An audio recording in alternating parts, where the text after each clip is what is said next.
If you just happen to be in the wrong type of ambience, negative things can hit you. To always end up in the right place in your life is a certain talent, don't think it's luck.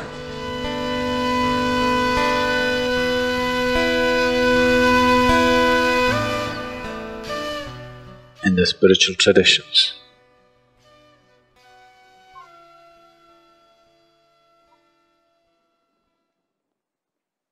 in any spiritual tradition,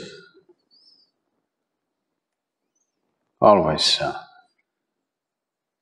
sangha, or association,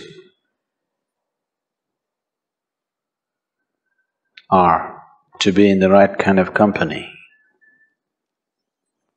has always been a very important part of one's growth. Because rarely are there human beings, just a small percentage, who, irrespective of where they are, they will still stay on course. All other human beings need support. If they are not in the right company,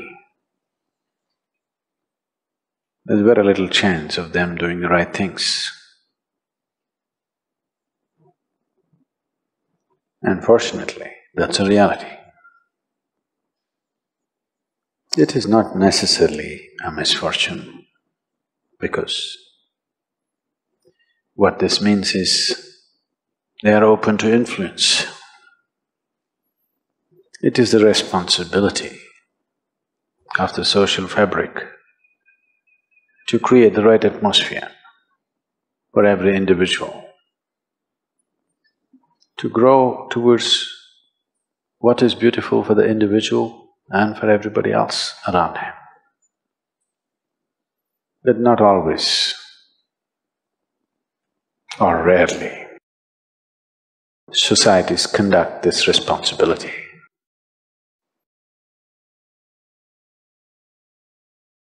In the right sense, because societies are not led.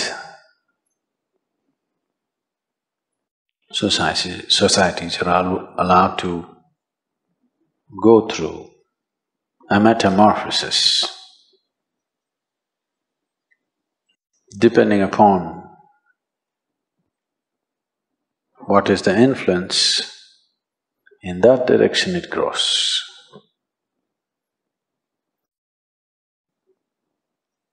I don't know, I still don't want to believe it.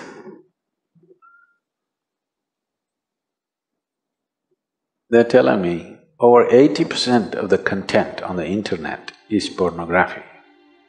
I still don't want to believe that it is possible.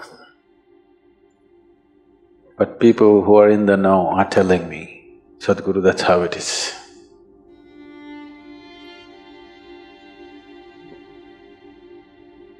That's a sick world. 80% is a sick world, not a healthy world. So to be under the right kind of influence, an influence which nurtures you towards your ultimate truth, an influence which gives you the necessary courage and strength to walk the path of integrity. Because with a weak sense of integrity, nobody is ever going to be spiritual. And this must be understood that for bad things to hit you, it need not necessarily be aimed at you. If you just happen to be in the wrong type of ambience, negative things can hit you.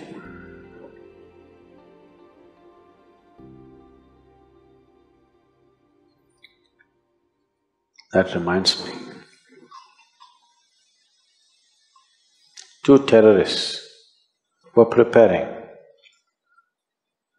envelope bombs, postal bombs. After having done quite a few, one asked the other, have you filled enough? Do you think we have filled enough RDX into the envelopes? The other said, why don't you open it and see? He said, oh, it will explode if I open it. I said, you fool, it's not even addressed to you.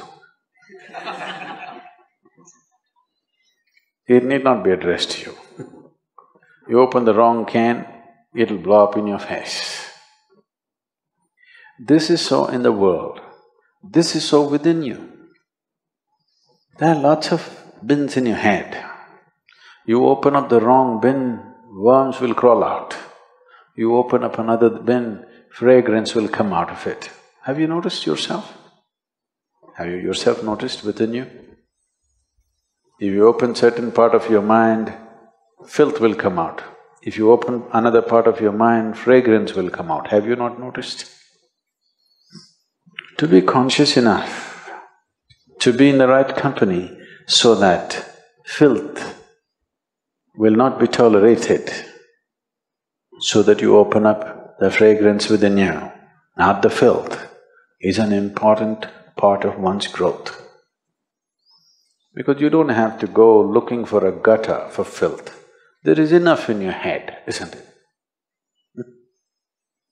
It is just that there is enough garbage in every place. There's enough garbage in the ashram also, so many people living. I'm sure there's enough filth. But we sit here with nice breeze and fragrance. We don't go sit there where there is filth. The same goes within you. Within the geography of your body, there is filth and fragrance. Which one do you open up for yourself and everybody around you? That's a big question. That takes a certain level of awareness and a certain company. This is why satsang, to be in the company of truth, very important. If you go around the ashram, the geography of the ashram, there must be at least 8 or 10 very filthy tanks. These are called septic tanks, full of septic. If you every day go sit there, of course you'll come to the conclusion, Isha Yoga Center is the filthiest place on the planet. If you fall into it, Isha Yoga is the most horrible experience in your life. But you're not supposed to fall into that pit, you're supposed to fall into this pit. But you got the geography wrong. Because you have a wrong history. Your karma is your history, isn't it? Shankaran Pillai decided he is going to be a robber. Because none of his businesses were working, nobody was giving him a job, so he decided he will go and rob somebody. So he got himself a country-made gun. Late night he walked into a 7-Eleven shop, pointed the gun at the clerk who was there and said, "Give me the money or your geography." The clerk said, "Well, what you mean is history, isn't it?" "Shut up, don't try to change the subject."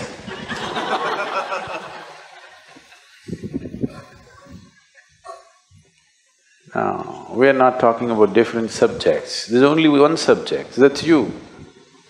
But you can either fall in this pit or that pit. That will be your experience of life. So to fall into the right place, it is a certain talent. You have to grow into it, you have to mature into it. You always know how to be in the right place. In a way, satsang means just that, communion with truth, or you're building a relationship with truth. If you're in the company of truth, your interiority is pleasant. If your interiority is pleasant, naturally pleasant things come towards you. And you will also have a tendency to move towards pleasant things. If you make your interiority unpleasant, you will attract unpleasant things. And you will also move towards unpleasant things. In the ashram, when you get a depression, where do you go and sit? But don't swim in the septic tank because you're in a bad mood. But usually this is the tendency. When you're in a bad mood, you will seek 5 other people who are in a bad mood. No, when you're in a bad mood, you must seek 5 people who are in a good mood, isn't it? No, but that's not the way. When you're in a black mood, you will seek 5 other people who are in the same mood, isn't it? That's just like going to the septic tank for a swim because you're depressed. The wrong way to handle life, that's all. I'm not saying you should not do it. Just not in your favor, that's all. It is just that you have become so self-sufficient, you don't need any enemies anymore in your life. That's a lot of self-sufficiency. So, spiritual process is another thing. To keep physiological cleanliness and psychological cleanliness is the first thing. Otherwise, spirituality will be a battle. It will not be, fragrance of a jasmine upon the spring breeze, no. It will be an uphill task, a battle, all the time a battle.